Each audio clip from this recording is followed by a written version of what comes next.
우리들의 눈을 휘둥그레지게 만들었던 장난감들. 가지고 놀다 보면 시간 가는 줄 몰랐는데요. 심장을 콩닥콩닥하게 하고 가슴 쫄깃하게 하는 유혹에 빠진 소녀들이 있습니다. 재밌는 놀이! 어른들은 눈치채지 못했던 놀이에 대한 이야기입니다. MBC다.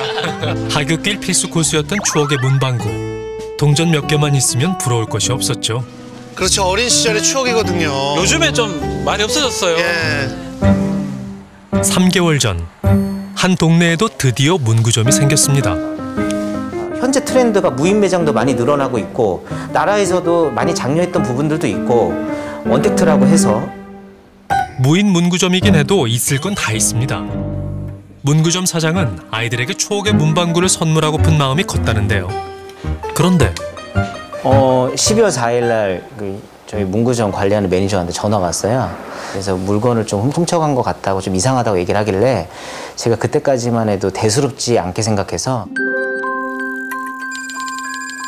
문구점에 직원이 들어오자 갑자기 발걸음을 멈춘 두 아이들. 그래서 인사를 해요. 안녕 인사하죠. 그리고 이 검은 아이는 이제 조금 있다 막 전화하는 척을 해요. 갑자기. 제자리를 빙빙 돌다가도 직원이 있는 곳을 살피는데요. 무인 문구점이다 보니까 잠깐씩만 들러서 이렇게 관리를 하시나 보네요. 나가시네요, 이제. 네. 나가십니다. 직원이 자리를 비우자 물건을 고르는가 싶더니 그대로 5단에 넣습니다. 어머. 또 담았죠? 보이시죠? 네네. 저는 그 와중에도 또 담죠? 구매하려고 저렇게 잡는 게 아니에요. 보시면 알아요. 이제 어떻게 하는지. 문 밖을 주시하며 물건을 봉지에 담더니 그리고 바로 나가버리죠. 아이고야. 계산 안 하고 안 했잖아요. 아이고. 계산도 하지 않고 각자 문구점을 나서는 겁니다. 펜을 많이 훔쳐가고 그리고 뭐 지우개, 슬라임, 필통, 완구류들 있잖아요. 그중 이제 아이들 사이에서 조금 인기 있고 또 많이 이슈되는 것들이죠, 대부분. 아이들이 가져간 물건의 금액이 상당하답니다. 뭐 이런 것들이에요. 그래서 이거는 이제 저희가 오픈하고 나서 지금까지 총 로스난 걸 정리한 거고요. 이 안에서 그 아이들이 훔쳐간 양이 약 600만 원 정도를 훔쳐갔다고 추산하고 있는 거죠. 직원 대신 물건을 지키는 것이 있답니다. 9개 CCTV가 달려있는 걸 보실 수 있어요. 예, 그래서 매장 크기에 비해서도 CCTV가 좀 많이 달려있는 편이거든요. 거의 사각지대는 없다라고 보시면 돼요. 아이들이 물건을 훔친 장면들이 고스란히 찍혔는데 그중에는 가격이 꽤 나가는 장난감들이 많았다고 합니다. 푸시, 팥 이런 것들도 잘 팔리는 것들이거든요. 그런데 이런 것들도 하나에 뭐 10,000원, 15,000원, 8,000원 스티커가 하나에 1,500원이에요. CCTV 보시면 얘네가 이렇게 훔쳐갑니까? 아니에요. 통으로 다 뽑습니다. 여기 뽑고 통으로 담아가지고 넣는 거예요. 가방을 앞으로 맨 두 학생들. 스티커를 구경하는가 싶더니 스티커를 한 뭉텅이씩 뽑아 가방 안에 넣습니다. 빈 공간이 한눈에 보일 정도인데요. 지난 영상들 속 아이들의 모습은 훔치는데 망설임이 없어 보였답니다. 물건을 한 주먹 집더니 우산 속에 자연스럽게 넣는가 하면 아이고. 어머. 문구점 곳곳을 돌아다니며 눈에 띄는 물건들을 챙겼습니다. 그냥 한두 개 가져가는 게 아니에요. 막 싹 쓸어갑니다. 아이들이 이곳에서 물건을 훔쳐간 건 3개월 전부터랍니다. 아, 그동안 계속 왔다는 거예요? 이야.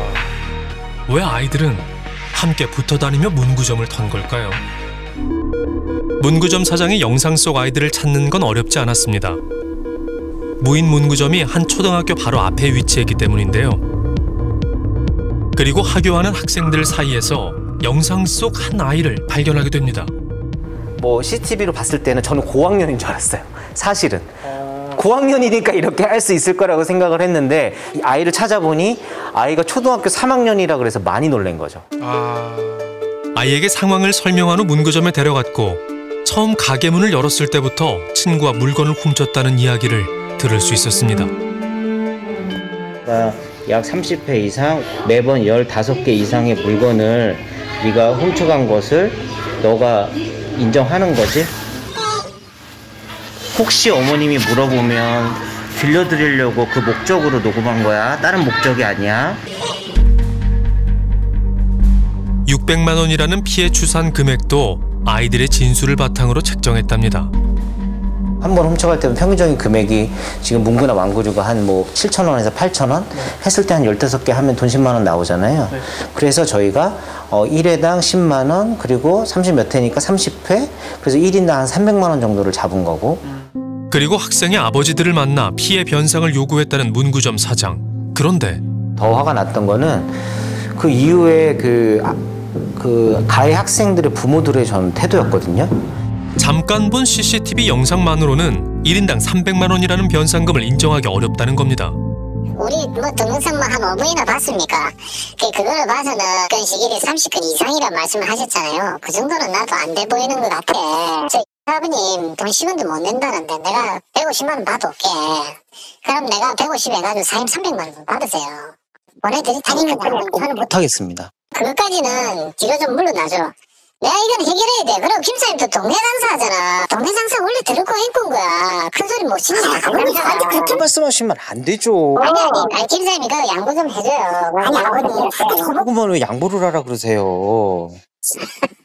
아니 왜 잘 아니 김사님도 진짜 너무 팍팍하다 진짜. 아니 아이고야 참. 아이들의 미래를 생각해 결국 한 발짝 양보한 사장은 아이 한 명당 300만 원에서 200만 원으로 합의금을 조정했고 아버지들은 4일 후 입금을 약속했습니다. 하지만 약속된 날짜에 돈이 들어오지 않았고 3일을 더 기다려줬답니다. 결국 마지막까지 아버지들은 약속을 지키지 않았습니다. 아버지 입금 안 되는데 확인 부탁드립니다 그랬더니 나중에 문자가 나왔어요. 자기네들이 협의한 결과 200만 원도 많은 것 같다 그래서 깎아달라고 100만 원으로 깎아달라고. 부모들끼리 상의를 해본 결과 200만 원이라는 금액으론 합의를 볼 수 없고 각각 100만 원씩 돈을 주기로 결정했다는 겁니다. 한번 양보를 했는데 또 2주 넘게 기다려왔던 문구점 사장은 결국 경찰에 신고를 했다는데요. 경찰 두 분이 오셔가지고 저희가 상황 설명드리고 보여드리려고 그랬더니 그냥 돌아가신다는 거예요. 이 아이들은 만 10세 미만의 촉법 소년, 특히 범법 소년이고 아하. 그러다 보니까 형사처벌을 할 수가 없어서 실효성이 없다 보니까 조사 자체도 진행하지 않는다 이러시더라고요. 경찰은 왜 아무런 조사도 없이 돌아갔던 걸까요? 당시 출동을 했던 파출소를 찾았습니다. 애들이 나이가 예. 촉법 소년도 아니고 그러니까 이제 처벌 대상은 안 되기 때문에 네. 이 문제를 이제 어떻게 하는 게 맞을지 여청의 담당 직원하고 통화를 하고 어떻게 하는 게 낫겠다라고 조언을 받아가지고 그렇게 했던 것 같은데요. 절도를 한 두 아이들의 나이가 만 9세이기 때문에 처벌 대상이 아니라는 겁니다. 법이 그렇게 돼 있군요. 법에 정한 게 있어요. 지금 현재 이제 경찰이 이런 상황에서 진짜 조사할 명분이 없는 건지. 경찰이 조사를 하면 불법이 되죠. 경찰이 위법이 되는 거죠. 대한민국에서는 9세는 어떠한 행동을 하더라도 9세에게는 책임을 안 묻겠다는 거예요. 그 행동은 국가의 입장에서는 우리가 잘못했는 국가의 책임이고 사회의 책임이고 우리의 책임인 거지. 다만 이 아이들이 분명히 그러니까 이탈적인 행위를 했잖아요. 이 손해배상은 분명히 부모가 책임져야 되는 거예요. 그대로 말씀드리지만 무한 책임이에요, 이거는. 결국 사장은 국민청원과 각종 커뮤니티에 글을 올렸습니다. 게시물들은 순식간에 조회수가 올랐고 사람들은 사연에 공감하고 또 공분했습니다. 여학생 2명이 수백만 원어치 물건을 상습적으로 훔치는 일이 벌어졌습니다. 아유. 사건이 뉴스에까지 보도되면서 부모들의 대처에 비난이 쏟아졌는데요.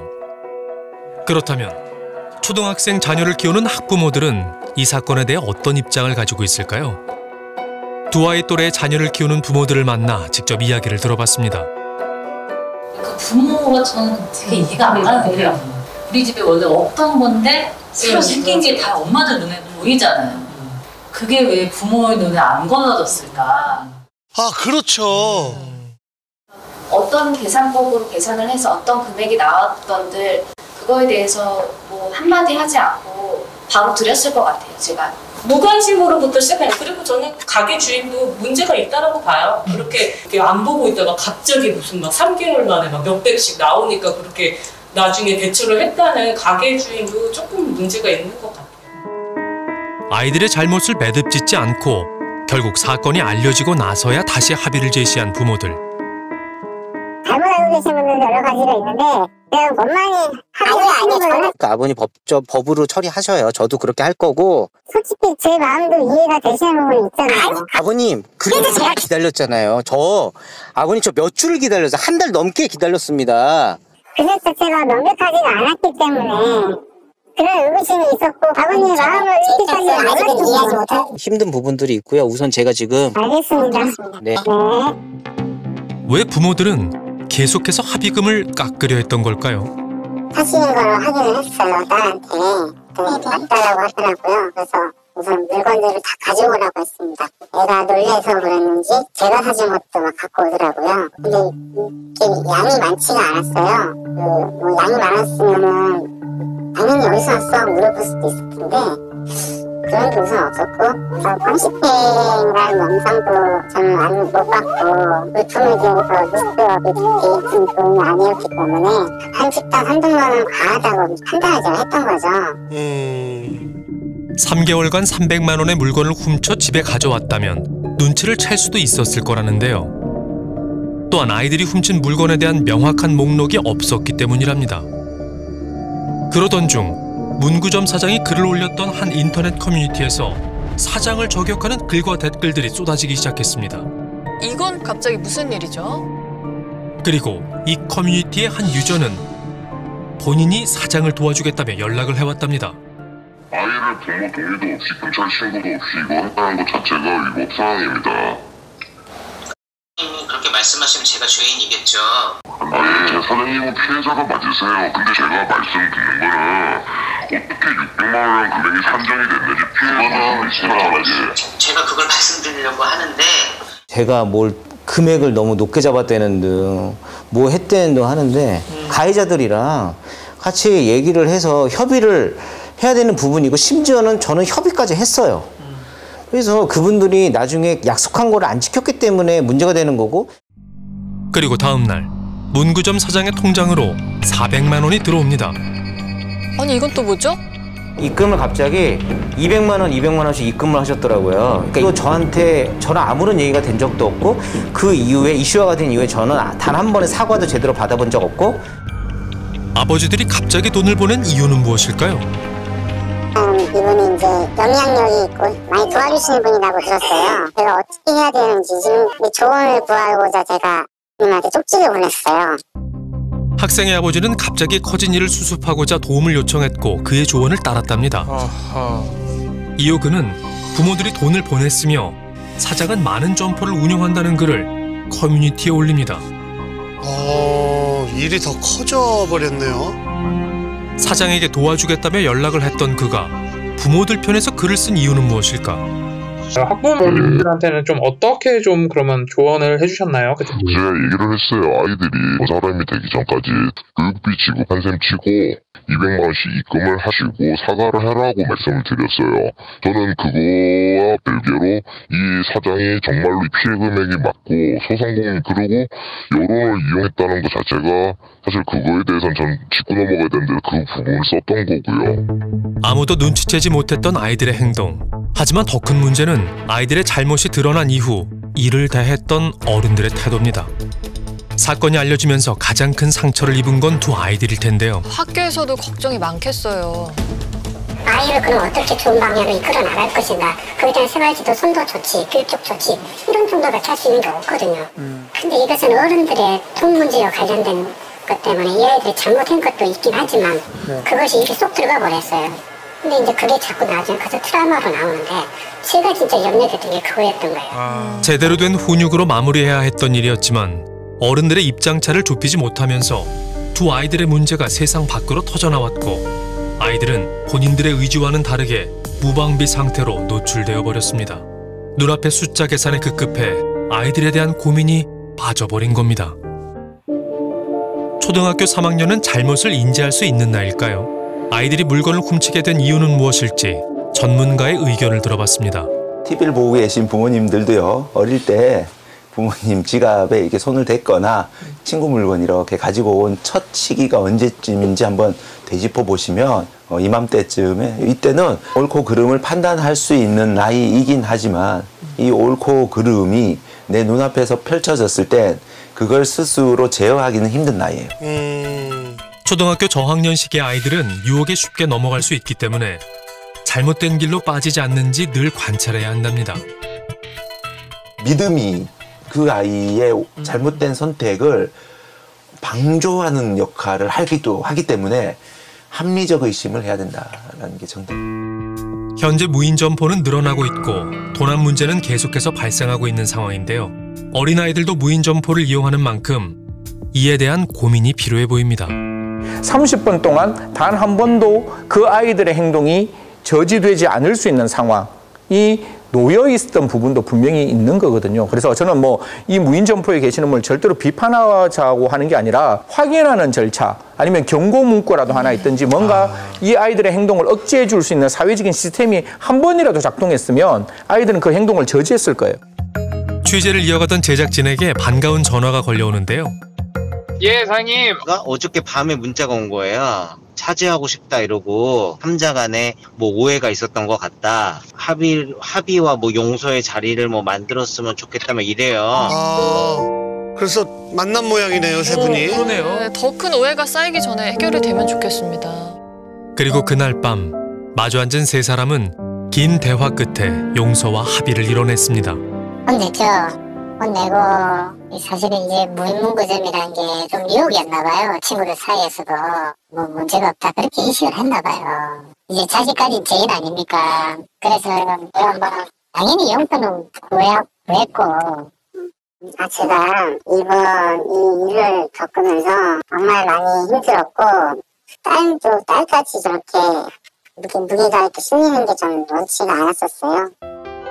그리고 지난 주말 동네엔 작은 행사가 열렸습니다. 걱정과 응원을 보내준 주민들에게 감사를 전하는 시간이랍니다. 현수막에 모두를 용서해달라고 적어 놓으셨네요. 저 이제 다시 시작하면 됩니다, 진짜로. 반가운 소식에 많은 발걸음이 이어졌습니다. 우와. 아이들은 신났겠어요. 네, 감사합니다. 축하드려요. 도난 사건 관련해가지고 결국에는 이제 그 부모님들한테 제가 사과를 잘 받았고요. 한편으로는 그 아이들이 걱정이었거든요. 그래서 많은 분들한테 이번 행사를 통해서 좀 잘 마무리된 그리고 좋은 행사로 끝난 그런 기억으로 남겨졌으면 좋겠어요. 동네 아이들에겐 추억의 장소로 남을 문구점. 언제나 즐겁고 따뜻했던 공간으로 기억되길 바랍니다.